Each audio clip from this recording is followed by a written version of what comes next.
Hello everyone, welcome to lecture number 3 of this series electricity. तो अभी तक lecture 1 और 2 में हमने ओम्स लॉ के बारे में पढ़ लिया था, बेसिक कॉन्सेप्ट पढ़ लिया था करंट और पोटेंशियल डिफरेंस का। तो इस लेक्चर को देखने से पहले आप वो दोनों लेक्चर्स ज़रूर देखें, उसका लिंक डिस्क्रिप्शन बॉक्स में रहेगा। तो आज हम पढ़ेंगे रेजिस्टेंस किन किन फैक्टर्स पर डिपेंड करता है और रेजिस्टिविटी और रेजिस्टेंस में फ़र्क क्या है। बहुत सारे बच्चों को इसमें कन्फ्यूज़न रहता है, तो आज ये कन्फ्यूज़न आपका हमेशा के लिए दूर होने वाला है। तो चलिए शुरू करते हैं। पिछले लेक्चर में हमने रेजिस्टेंस के बारे में जाना था कि रेजिस्टेंस करंट को कंट्रोल करता है, या फिर हम यूँ कहें करंट को अपोज करता है। अगर किसी कंडक्टर में फ्लो होने वाला करंट की वैल्यू ज़्यादा है तो उसमें रेजिस्टेंस कम होगी, और अगर रेजिस्टेंस ज़्यादा है तो करंट की वैल्यू ज़्यादा होगी। रेजिस्टेंस करंट के इन्वर्सली प्रोपोर्शनल होता है। अभी तक हमने ये बेसिक सा कॉन्सेप्ट पढ़ा था। आज हम ये देखेंगे कि रेजिस्टेंस किस तरह से बढ़ जाता है और किस वजह से कम हो जाता है।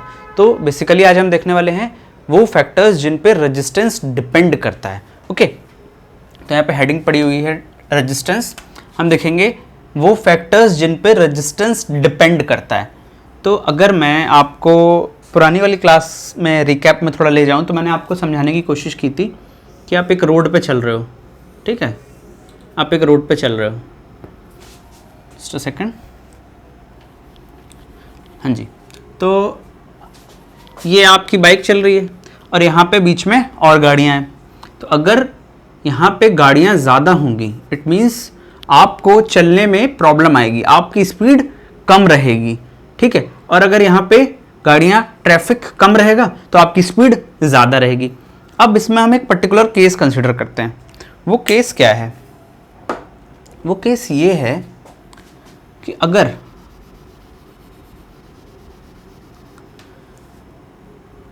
रोड बहुत लंबी है, रास्ता बहुत लंबा है, सपोज करो आपको 100 किलोमीटर्स ट्रेवल करना है, ठीक है, और उस 100 किलोमीटर्स में पूरे रास्ते में ट्रैफिक है, तो इट मीन्स क्या है? रेजिस्टेंस की वैल्यू ज़्यादा होने वाली है। क्यों? क्योंकि अगर पूरे रास्ते में, पूरे लंबे रास्ते में ट्रैफिक है तो आपकी गाड़ी पूरे रास्ते भर स्लो स्पीड में चलेगी, ठीक है। इट मीन्स आपकी गाड़ी को ऑफर होने वाला रेजिस्टेंस ज़्यादा होगा, बढ़ता जाएगा।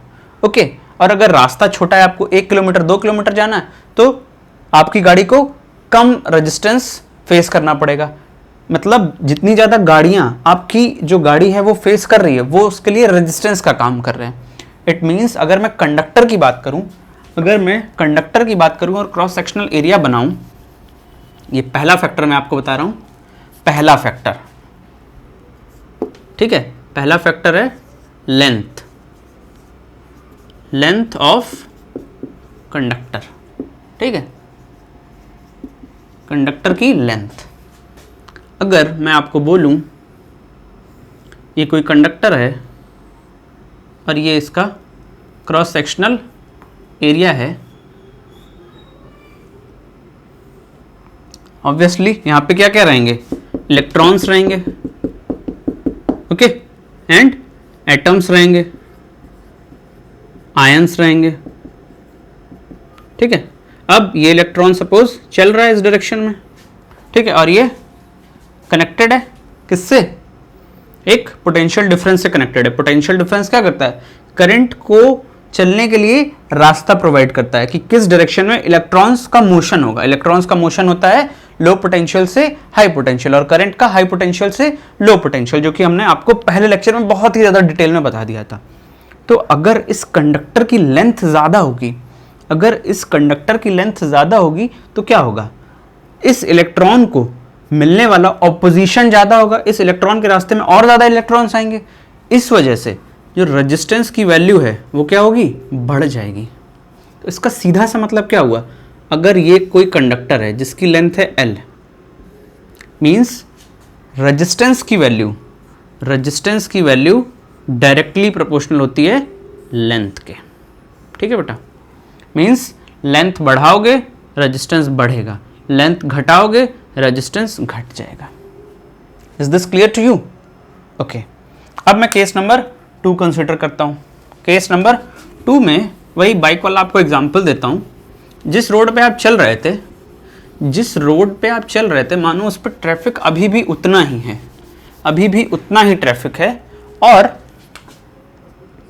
अब की बार क्या हुआ, ये रोड बहुत ज़्यादा चौड़ी है, इतनी चौड़ी है, ठीक है, ट्रैफिक अभी भी उतना ही है जितना पहले था।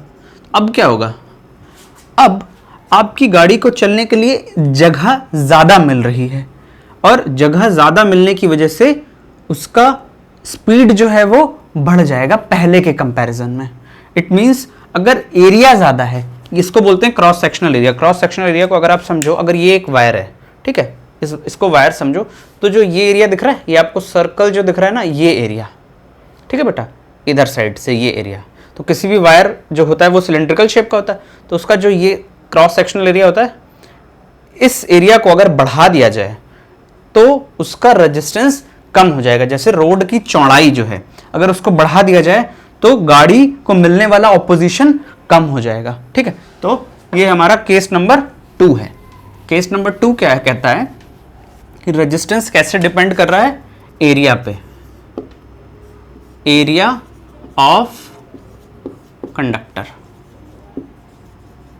Area of conductor. It means अगर ये हमारा वायर है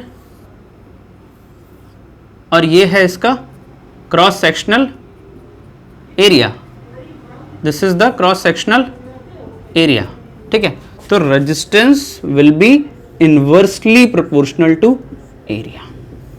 मीन्स अगर एरिया को बढ़ा दोगे रेजिस्टेंस घट जाएगा, एरिया को घटा दोगे रेजिस्टेंस बढ़ जाएगा, सिंपल सी चीज़, ओके। अच्छा, अब अगर मैं थर्ड पॉइंट की बात करता हूँ, थर्ड पॉइंट की, तीसरा फैक्टर जिस पे रेजिस्टेंस डिपेंड करता है, तीसरा जो फैक्टर है अकॉर्डिंग टू योर एनसीईआरटी, मैं पढ़ा रहा हूँ आपको, तीसरा फैक्टर है material, material of the conductor.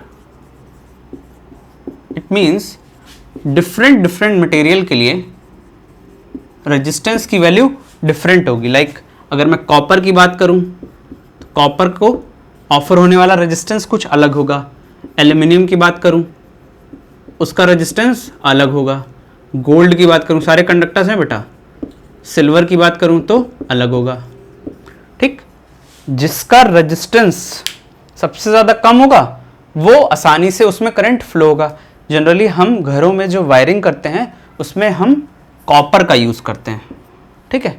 वैसे बेस्ट कंडक्टर अगर माने इलेक्ट्रिसिटी के फ्लो के लिए तो वो होता है सिल्वर, बट सिल्वर बहुत ही ज़्यादा कॉस्टली होता है, इसलिए हम कॉपर का यूज़ करते हैं। कॉपर के बाद एल्यूमिनियम, ठीक है। तभी हम बोलते हैं कि मोटर में किसकी वाइंडिंग है, अगर कॉपर की वाइंडिंग है तो अच्छा मोटर है, एल्यूमिनियम की वाइंडिंग है तो उतना अच्छा मोटर नहीं है, सिल्वर की वाइंडिंग होती नहीं क्योंकि सिल्वर बहुत कॉस्टली है, ठीक है। तो ये 3 फैक्टर हो गए जिन पे की रेजिस्टेंस डिपेंड करती है। पहला फैक्टर लेंथ, दूसरा फैक्टर क्रॉस सेक्शनल एरिया, और तीसरा factor material of the conductor. अब अगर मैं दोनों जो स्टार्टिंग के 2 फैक्टर्स बताए थे उनको मैं कंबाइन कर दूं तो क्या मिलेगा हमको, रिजल्ट देखते हैं, ठीक है। मैंने आपको बताया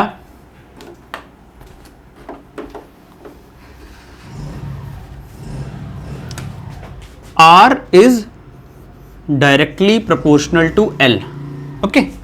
और दूसरा मैंने क्या बताया आपको, R is inversely proportional to area, ठीक बेटा। तो अगर मैं इन दोनों को कंबाइन कर दूं तो हमें क्या मिल जाएगा, R is proportional to L by A। अब हमें पता है जब भी हम डायरेक्टली प्रोपोर्शनल का साइन हटाते हैं तो हमें क्या मिलता है, हमें मिलता है एक कांस्टेंट। तो यहाँ पे इक्वल टू का साइन हटता है, प्रोपोर्शनलिटी का साइन हटाने के लिए एक इक्वल टू का साइन आता है और एक कांस्टेंट आता है। तो यहाँ पे इस कांस्टेंट को हम कुछ ऐसे बनाते हैं और इसका करते हैं नामकरण। बहुत ही ज़्यादा इंपॉर्टेंट चीज़ बताने वाला हूँ, बहुत ही ज़्यादा ध्यान से देखिएगा। ये कांस्टेंट जो मैंने बनाया है इसका नाम है रो, ग्रीक सिंबल है रो, ठीक। और इसको कहते हैं हम रेजिस्टिविटी। क्या कहते हैं बेटा, रेजिस्टिविटी, ठीक। अब देखो रेजिस्टेंस और रेजिस्टिविटी में फ़र्क क्या है, ठीक है। सबसे पहले मैं आपको मैथमेटिकल बताता हूँ कि फ़र्क क्या है, उसके बाद आप खुद ब खुद समझ जाओगे और खुद ब खुद बताने लगोगे कि ये रेजिस्टेंस होता है, ये रेजिस्टिविटी होता है। अगर मैं एक काम करता हूँ, ये आपने नोट कर लिया होगा, आई होप सो। अगर मैं इस इक्वेशन को उठाता हूँ R equals to rho L by A, बहुत ज़्यादा इंपॉर्टेंट इक्वेशन है। R is equal to rho L by A, rho L by A, ठीक बेटा। एरिया की वैल्यू को मैं लिखता हूं, यहां पे लिखता हूं एक कंडीशन, इफ ये जो मेरा कंडक्टर था, यहां पे मैं एक कंडक्टर बना देता हूं। कंडक्टर का मतलब क्या होता है? कंडक्टर का मतलब वायर का टुकड़ा, ठीक, it's a piece of wire. अगर मैं बोलूं एरिया, एरिया की यूनिट स्क्वायर में होती, अगर मैं बोलूं इसका एरिया है 1 सेंटीमीटर स्क्वायर, ठीक बेटा, और इसकी जो लेंथ है वो है 1 सेंटीमीटर, मीन्स एरिया भी यूनिटी, लेंथ भी यूनिटी। यूनिटी मीन्स 1, 1 मीन्स आपको सेंटीमीटर लेना है, सेंटीमीटर यूनिट ले लो, मीटर लेना है, मीटर ले लो, बट एरिया की वैल्यू भी 1 होनी चाहिए और लेंथ की वैल्यू भी 1 होनी चाहिए। यहाँ पे सेंटीमीटर की जगह 1 मीटर भी ले सकते हो, 1 मीटर स्क्वायर भी ले सकते हो, क्योंकि ये एरिया है, ये लेंथ है, तो यूनिटी वैल्यू होनी चाहिए। अच्छा, तो अगर L की वैल्यू कितनी हो गई? 1, और A की वैल्यू कितनी हो गई? 1, ठीक। L और A की वैल्यू जैसे ही मैंने 1 पुट की तो R की वैल्यू मुझे क्या मिल गई? R की वैल्यू मुझे मिल गई रो 1/1। इसका मतलब क्या हो गया? R बराबर रो, मीन्स रजिस्टिविटी कुछ भी नहीं है, रजिस्टिविटी रेजिस्टेंस ही होता है जब कंडक्टर की लेंथ यूनिटी हो और एरिया भी यूनिटी हो। आपको समझ में आ रहा है बात? एक लंबा सा वायर का टुकड़ा ले लिया मैंने, लंबा सा, लाइक 1 सेंटीमीटर की जगह मैंने ले लिया 10 सेंटीमीटर का। उस 10 सेंटीमीटर में, और उसका एरिया था 1, एरिया तो बदल नहीं सकते, लेंथ को कम ज़्यादा कर सकते हैं, और उस वायर के टुकड़े को काट दिया। उसका लेंथ मैंने रखा 1 सेंटीमीटर और एरिया 1 सेंटीमीटर स्क्वायर रखा। उस केस में जितना रेजिस्टेंस ऑफर होगा वो होगी रेजिस्टिविटी। इट मीन्स रेजिस्टिविटी, अगर मैं डेफिनेशन बोलूँ, आप नोट कर रहे हो, रेजिस्टिविटी क्या है? Resistivity is the resistance of a conductor having unit area and unit length. Unit area and unit length जब किसी भी कंडक्टर में होता है तो जो उसमें रेजिस्टेंस ऑफर करता है वो कंडक्टर, उसको हम रेजिस्टिविटी बोलते हैं। अब देखो रेजिस्टिविटी क्या था, इसको मैंने बोला था कि जब प्रोपोर्शनलिटी का, अब जब मैंने यहां पे लिखा था R directly proportional to L, R directly proportional to rho, sorry I am really sorry, मैंने लिखा था R directly proportional to L by A। तो जब मैंने प्रोपोर्शनलिटी का साइन हटाया तो मैंने क्या बोला? एक कांस्टेंट आएगा। इट मीन्स ये रेजिस्टिविटी क्या है? ये रेजिस्टिविटी एक कांस्टेंट है, ठीक है, मीन्स किसी पर्टिकुलर वायर के लिए ये कांस्टेंट वैल्यू रहेगी। अच्छा, फिर ये डिपेंड किस पे करेगी? ये डिपेंड करती है नेचर ऑफ द मटेरियल पे। Nature of the material means जैसे कि डिफरेंट मटेरियल के लिए रेजिस्टिविटी की वैल्यू डिफरेंट होगी। अगर मैं कॉपर की बात करूं तो रो की वैल्यू कुछ और होगी, अगर मैं एल्यूमिनियम की बात करूं तो रो की वैल्यू कुछ और होगी, अगर मैं सिल्वर की बात करूं तो रो की वैल्यू कुछ और होगी। तो रो को मैं क्या बोल सकता हूं? रो है क्या? रो रेजिस्टिविटी इसका नाम है, बट ये है तो रेजिस्टेंस ही ना। और रेजिस्टेंस कब है? इसको हम रेजिस्टेंस कब बोल रहे हैं? एक पर्टिकुलर केस में बोल रहे हैं। वो केस कौन सा है? जब लेंथ भी 1 है और एरिया भी 1 है। इट मींस इसका नाम हम दे सकते हैं specific resistance. Is this clear to you? Resistivity, या फिर इसको हम बोलते हैं स्पेसिफिक। स्पेसिफिक क्यों? क्योंकि इस रेजिस्टेंस को मैंने स्पेसिफिक कर दिया 1 centimetre area, sorry 1 centimetre square area और 1 सेंटीमीटर लेंथ के लिए। आई होप आपको रेजिस्टिविटी और रेजिस्टेंस में फर्क समझ में आएगा। रेजिस्टिविटी डिपेंड किस पे करती है? रेजिस्टिविटी डिपेंड करती है सिर्फ नेचर ऑफ द मटेरियल पे।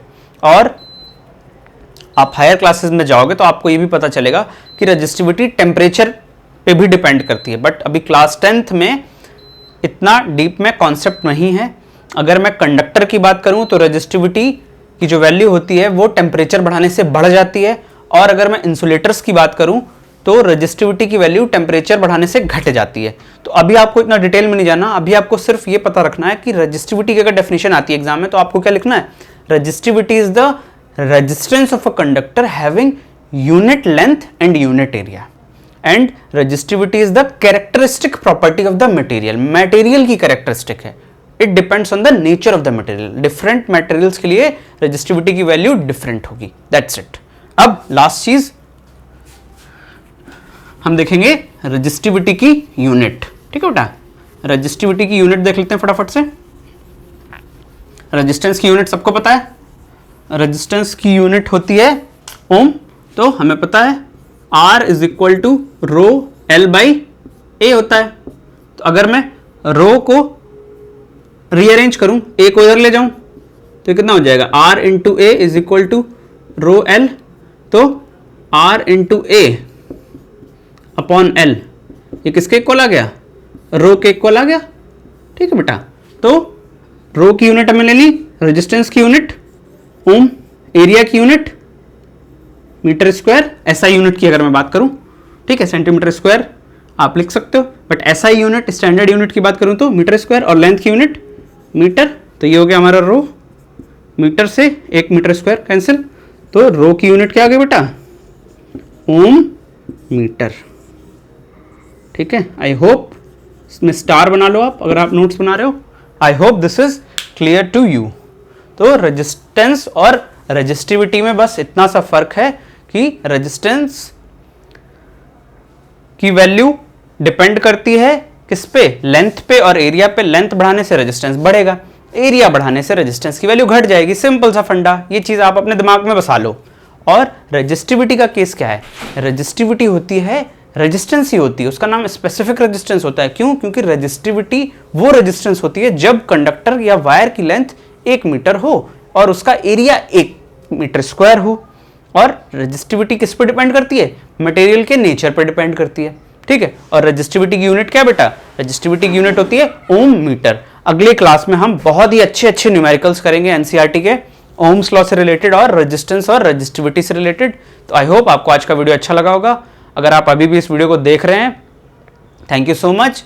Please like the video and subscribe our channel, जिससे कि आपको आने वाले वीडियोस के नोटिफिकेशन मिल सकें। Thank you.